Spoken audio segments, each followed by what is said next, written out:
লেহেঙ্গার এই viral outfit মানে লেহেঙ্গার price কত, মানে গুপি ড্রেস বল। ভাই তুই আর আমি তো একসাথেই কিনেছি, তো তুই জানিস না। তোর তোর প্রাইসটা বল। আচ্ছা, আমারটা হচ্ছে 600 টাকা না 700 টাকা দাম নিয়েছিল। আমি 600 টাকা? 600 টাকা নিয়েছি। ইয়েস গাইস, 600 টাকায় মিশোর থেকে এই লেহেঙ্গা। 600 না, তার কমও নিতে পারে, আমি মনে নেই, তাই জন্য 600 জিজ্ঞেস থেকে করছি কম তোকে। হতে পারে, বেশি নয়। আমরা 600 টাকা করে প্রাইস নিয়েছিল, আর আর আমি তো এখনো বিশ্বাস করতে পারছি না।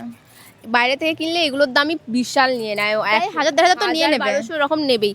হাতে এখন পরে আছি চুড়ি, এই চুড়িটার দাম নিয়েছে, এটাও অনলাইন থেকে কিনেছি। কত নিল এটা? মিশোর থেকে নেওয়া। 250 সামথিং নিয়েছে। অ্যান্ড ব্লাউজটা ব্লাউজটাও মিশো থেকে নিয়েছি, এটার দাম নিয়েছে 159 টাকা। ঠিক আছে, কানেরটা হচ্ছে আমি নিয়েছি কোথা থেকে নিয়েছি ভুলে নেই, বলছি মনে নেই। এটা হচ্ছে দাম 200 টাকা না 300 টাকা এরকম নিয়েছিল, মেলা থেকে নিয়েছিলাম, দাম বেশি নিয়েছে। আর এটা হচ্ছে কাউন্টার, এটার দাম নিয়েছিল 80 টাকা, মানে 100 টাকার ভেতরেই নিয়েছিল। 50 টাকা আমাদের ওখানে দাম। যাই হোক, তো আমাদেরকে কেমন লাগছে অবশ্যই জানি।